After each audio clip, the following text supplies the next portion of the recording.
messieurs les journalistes, d'avoir répondu massivement à ce point de presse. Les avocats de l'État du Sénégal. Vous le savez, il y a énormément de communication, de discours, de pétitions pour manipuler l'opinion. Raison pour laquelle ce collectif que je vais vous présenter a décidé de faire face aux journalistes pour s'adresser à l'opinion publique nationale et internationale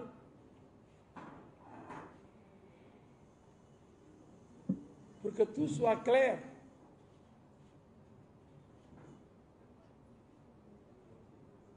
Pour mettre fin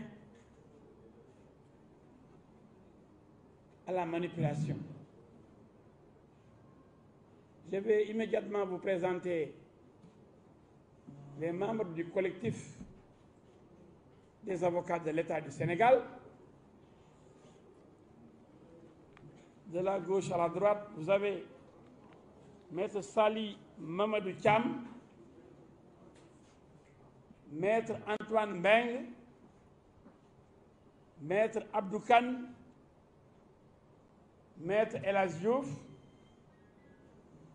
Maître Ndeye Anta Mbaye, qui va introduire, qui va lire la déclaration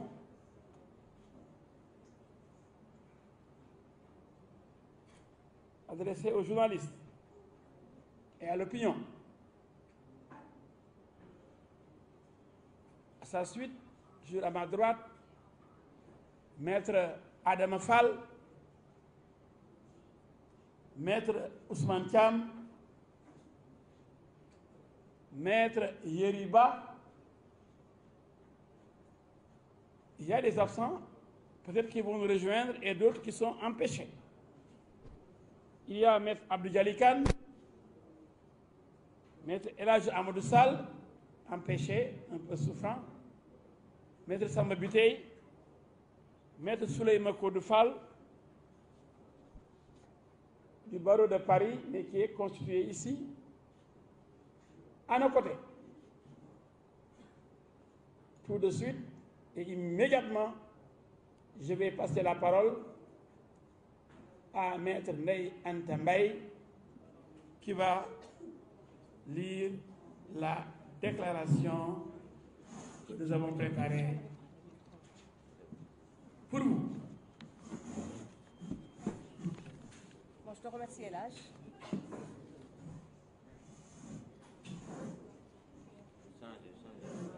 Je m'assois là. C'est la même chose.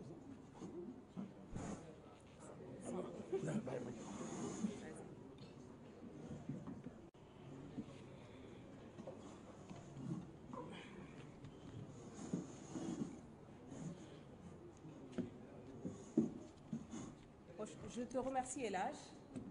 Bonjour, mesdames et messieurs les journalistes. Nous vous remercions, comme El Hadji l'a introduit, à répondre à notre invitation. Une invitation qui a dont l'objectif est double. Il cherche d'abord à informer l'opinion publique nationale et internationale sur des faits qui font l'actualité judiciaire au Sénégal. Il s'agit ensuite de rétablir la vérité et de mettre à nu une campagne internationale de dénigrement de l'État du Sénégal, de son système démocratique et de ses institutions par des individus qui se sont mis en marge de la légalité. Depuis mars 2021, M. Ousmane Sonko s'est singularisé par des discours violents, des appels incessants à la haine, à la désobéissance civile, à l'insurrection, à l'irrespect des institutions et à leur renversement par des procédés non démocratiques. À titre d'illustration, et lors de sa conférence de presse suite aux accusations de viol, il tient les propos ci-après. Nous ne sommes plus au temps des révoltes de salon. Notre moment de vérité est arrivé. celui des véritables gladiateurs. Le combat s'annonce mortel. Le mot n'est pas de trop, c'est le prix qu'il faut payer aujourd'hui. Dans un meeting aux Parcelles Assainies le 14 mars 2023, il demande aux jeunes de prendre les armes et d'être prêts à se battre pour déloger du palais le président de la République et le traîner dehors comme si c'était le cas pour Samuel Doe.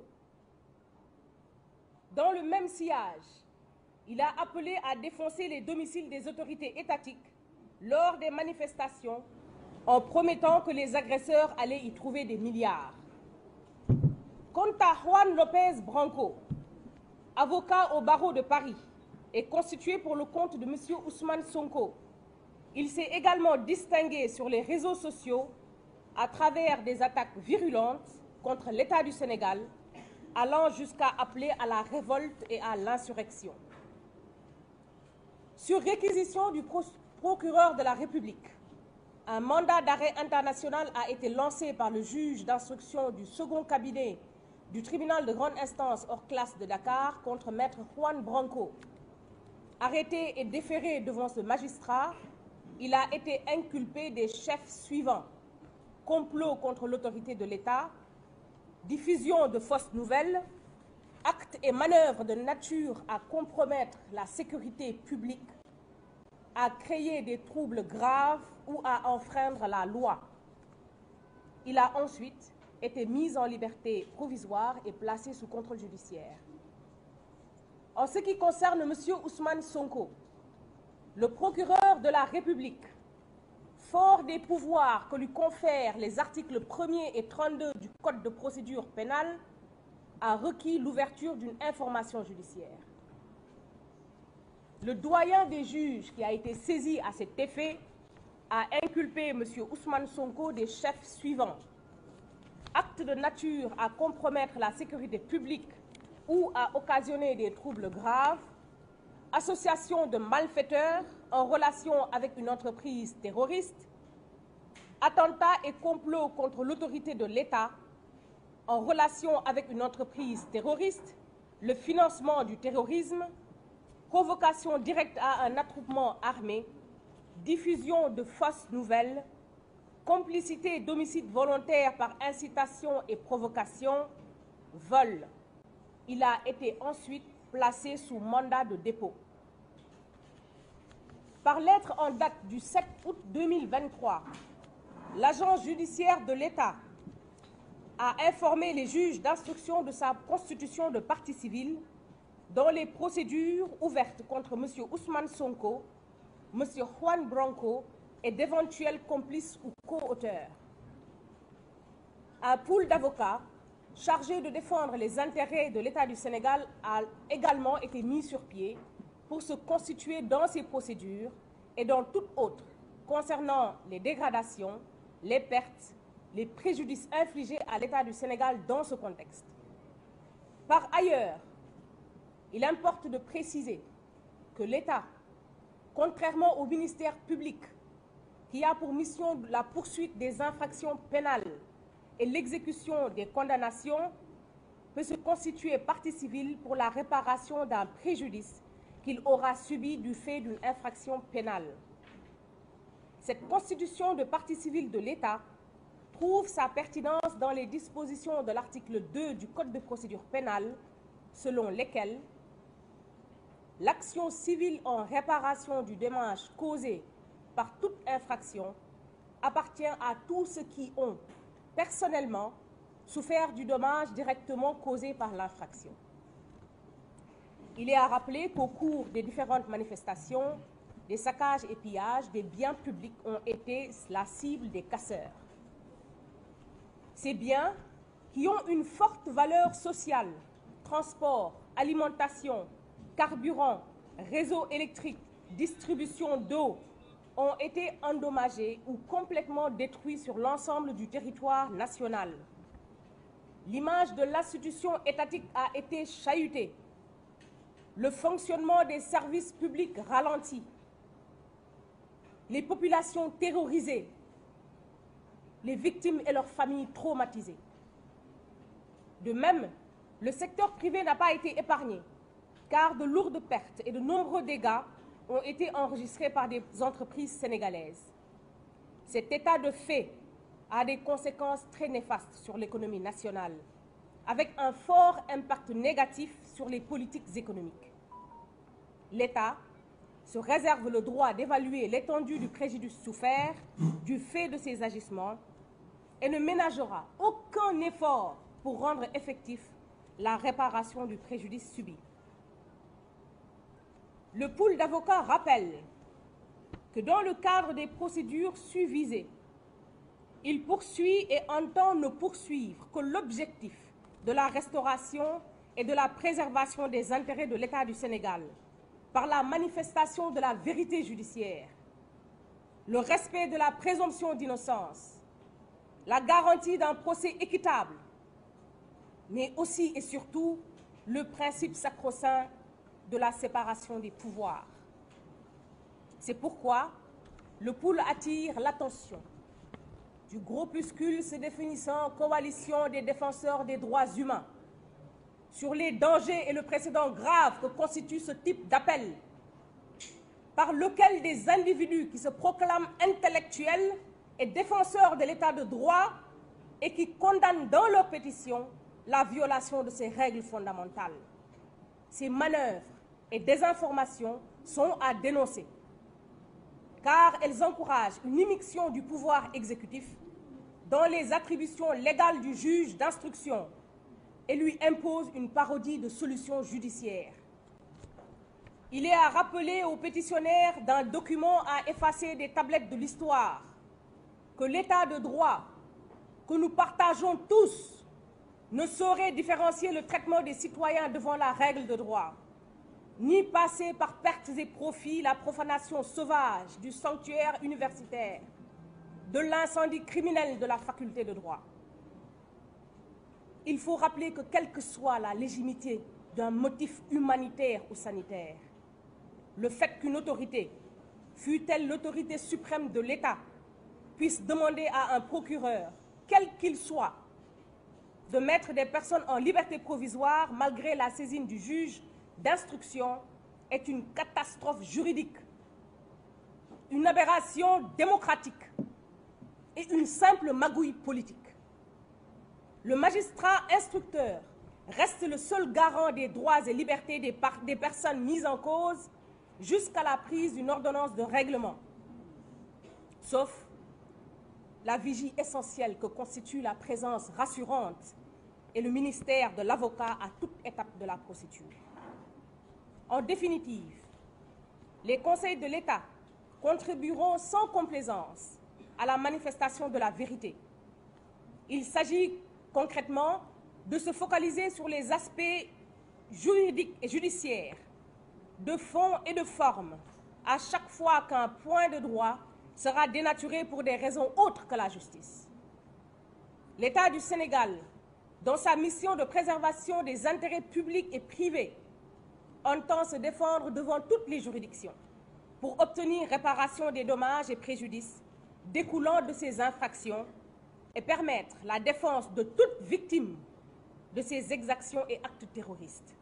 Telle est l'économie, messieurs et mesdames, de la déclaration faite par le collectif des avocats de l'État, constitué aux côtés de l'agence judiciaire de l'État pour la défense des intérêts de l'État du Sénégal. Je vous remercie pour votre attention. Merci, cher consoeur Ndeye Anta Mbaye. Elle vient de nous lire cette déclaration du pool des avocats de l'État du Sénégal qui entend rétablir exactement, indiscutablement, la vérité des faits dans cette histoire, dans les affaires Sonko et Branco. Et nous allons passer immédiatement la parole à notre confrère Adama Fall pour un résumé de la déclaration en langue nationale wolof. Donc, Adama, tu as la parole pour le résumé en wolof. Merci, cher confrère Maître Diouf. maa ngi rafetlu seen teewaay yéen ñëpp di jéggalu ci yéex door bi. li waral salo si ndaje mi mooy dañu bëggoon leeral opinion nationale ak internationale suñuy dëkkandoo ak ñi nga xam ne ni Sénégal di doxee ci wàllu démocratie da leen a ñor ci mbir yoo xam ne dafay am te mu soxal actualité judiciaire. Et dañu seetlu ne depuis mars 2021 monsieur Ousmane Sonko dafa fës ci yëkkati ay kàddu walla ay jëf yoo xam ne boo ko tënkee dafa jublu ci woo ndaw ñi ci xeex génn ci mbedd mi jàmmarloog takk der yi wàccee ñi nga xam ne carte moo leen ci fal ci yeneen anam yu dul anam yi nga xam ne moom la démocratie ñoŋal. et bi loolu amee procureur de la république mi nga xam ne article 1er ak article 32 moo ko jox sañ-sañ topp ca waxtu ba mu ko soobee ca anam yam ko soobee yëkkati na réquisition jébbal ko doyen des juges d'instruction. Doyen des juges d'instruction ci la déglu Cheikh Ousmane Sonko yëkkati li ñaan ay chef d'inculpation ay tuuma teg ko ci kawam mu mel ne jëf joo xam ne dafa jublu ci nasaxal kaaraange réew mi tëgg mbootaay walla ak mbooloo moo xam ne dañu jóg pour teg ay ñaawteef ci nit ñi walla ci seeni am-am te ñu lëkkaloo ko kuréel goo xam ne day yëngu ci wàllu terrorisme. attentat ak complot mooy jël ay fitna ak ay pexe jëmale ko ci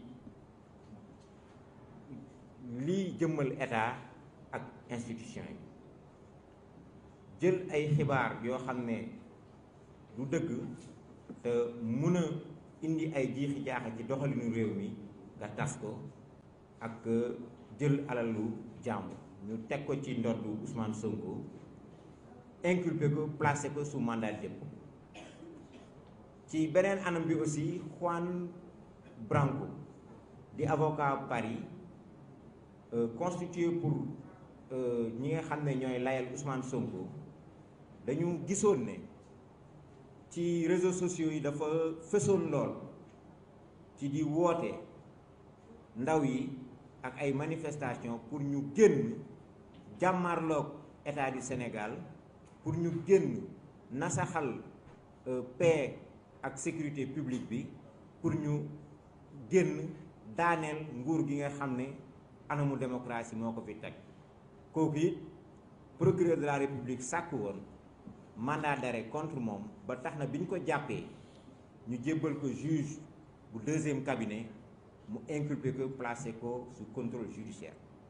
donc ñaari affaire yooyu muy inculpation Ousmane Sonko devant le juge du premier cabinet ak inculpation Juan Branco devant le juge du deuxième cabinet moo waral agent judiciaire de l'État jël bataaxal jébbal ko ñaari juge d'instruction yooyu ne leen man mi nga xam ne maa am sañ-sañu teewal état dama fas yéene bokk ci procédure bi ngir laaj àq ak yelleef yi nga xam ne moom la état di dàq ci procédure yooyu. ci anam yooyu ci la agent judiciaire de l'État constitué li ñaan pool des avocats muy avocat yi toog tey nga xam ne ñun ñoo fas yéene défendre intérêt wu état du Sénégal. et intérêt wu état du Sénégal nag dafa am fu mu sukkandiku mooy article 2 code de procédure pénale bi ne képp koo xam ne da nga jàpp ne am na ñaawteef wala jalgati yoon boo xam ne nit yëkkati na ko mu am lu mu la yàqal yoon may na la sañ-sañ nga dem fa ñuy layee nga laaj fa sa àq ak sa yelleef. loolu rek moo waral état du Sénégal dugg ci dossier bi ñu différencier état du Sénégal ak procureur de la République. Procureur de la République c'est l'avocat de la société moom société bi la fi nekkal farul ak Masamba farul ak Mademba application de la loi ak exercice des poursuites moom lay def mais état bi nga xam ne dafa jàpp ne bi manifestation yi amee dañu dal ci ay moomeelam état bi nga xam ne dafa jàpp ne économie Sénégal ak bi manifestation yi ñoŋee dafa am ay yàqital yu bëri yuñ ko defal état bi nga xam ne dafa jàpp ne ci ay investissement lourd yoo xam ne def na ko ci wàllu transport ci wàllu eau ci wàllu assainissement ci wàllu électricité ay defkatu ñaawteef dañu jóg dal ci loolu état boobu moo ne moom ndam loolu noonu da ko fas yéene xayma xam nu mu toll laaj ko ndàmpaay ñu teg ko ñi nga xam ne ëllëg ñoom la yoon di daal. et conférence de presse ak intervention wu tey bi nag li ko gën a sonal mooy ñu dëggal ci kanamu askan bi que état du Sénégal toppul dàqul lu dul dëggu ñoom li ñu naan la manifestation de la vérité judiciaire. manifestation de la vérité judiciaire boobu état du Sénégal dina ci ànd ak sàlloo li ñaan présomption d'innocence mooy du ñu teg kenn du ñu jiiñ kenn wala ñu xalab kenn féeg tribunal àttewut ba ne yaa def dinañ ci sàlloog aussi respecter li ñaan séparation des pouvoirs ku ne li la yoon dénk muy sa wàll nga doxal ko te kenn du ci am benn immixtion. moo tax ñu jaaxle quand même bi ñu gisee ñu définir seen bopp ne ñoom ay intellectuel lan jóg yëkkati ay kàddu ne état du Sénégal na weñ loxo juge d'instruction wala weñ loxo procureur pour ñi nga xam ne téye nañ leen ñu bàyyi leen ñu leen di fàttali ne état wala justice du doxee noonu bu ñu saisiree juge d'instruction moom faw ci cëggal guyam moo am sañ-sañu décider ci liberté wu ñi nga xam ne moo leen téye woote ngir état wala beneen démembrement weñ loxoom loolu du taaru démocratie du taaru état de droit et ñi ko yëkkati kàddu yooyu damaa yaakaar ne dañoo juum wala li ñuy woote nuroowuñ ko wala dafa am leneen lu nekk ci ginnaaw seen woote bi mais en tout état de cause état du Sénégal à chaque fois que de besoin bés bu ko joree ci anam yu mel nii dina ñëw jàkkaarloog askan wi leeral bi bépp boo xam ne point de droit la pour que askan wi nga xam ne moom la fi état taxawal moom ci turam la ñuy rendre justice xam bu baax lan moo xew ci mbir yi ba kenn du ko mën a réeral ba kenn du ko mën a dugal ci yoon walla ci interprétation yoo xam ne méngoowul ak dëgg. ñu ngi leen di sant di leen gërëm di rafetlu seen taxawaay di leen jox dig daje su beneen évolution amee ci mbir mi wasalaam. Merci Adama, maître Adama Fall. lii la ngeen bëggoon a wax tey muy déclaration bu njëkk bu avocat yi nga xam ni état du Sénégal moo leen jël ndax état du Sénégal dafa nekk partie civile mooy dafa am loraange am lu mu yàqule am luñ ko teg am luñ ko def yoon may ko mu mën laaj ndàmpaay loolu mooy li ñuy wax partie civile xëy na dina am yeneen jàkkaarloo ak yéen dina am yeneen plateau yoo xam ne dinañ ci taxaw journalistes yi bu ngeen soxla avocat yi ñu ngi nii ma ngi leen invité seen plateau yi ñu waxtaan ak yéen ndax dëgg feeñ ndax dafa yomb ñuy wax suba ngoon ci li ñuy wax lu ci bëri manipulation la mooy dox ci bopp nit ñi ñu ne day ñëw ni ko sama xarit yi waxee pour rek dëgg rek ñëwuñ pour attaquer nit pour tooñ nit pour xas nit pour dal ci kaw nit mais am na ay xew-xew yu fi am na ay jëf yu fi am na ay bakkan yu ñàkk am na ay musiba yu dal ci réew bi am na ñu yaakaar ni ñoom la am nañ présomption d'innocence mais ñun yoon may nañu ñun en tant que état ñu ñëw nag nekk partie civile ndax laaj ndàmpaay li ñu dal li ñu def li ñu tooñ kon loolu rek la woon tey premier entretien la avec la presse beneen yoon nañ jox rendez-vous ñu gën a xool sunu gars yooyu nga xam ne ñoom lu ñu wax du leen doy lu ñu sos du leen doy fu ñu wuti ndimbal pour jaxase bopp nit ñi du leen doy heure bu ñu ko defee di leen ñëwaat fii waxtaan ak yéen jox leen kàddu yéen ngeen wax seen xalaat xam kan moo nekk dëgg entre ñun ak ñoom mais nous pensons avoir aujourd'hui donné suffisamment d'éléments à la presse pour que nul n'en ignore, pour que l'opinion sache que dans ce pays, on ne laissera plus le mensonge triompher, la manipulation prendre le pays en otage. Non! Nous vous remercions. À la prochaine.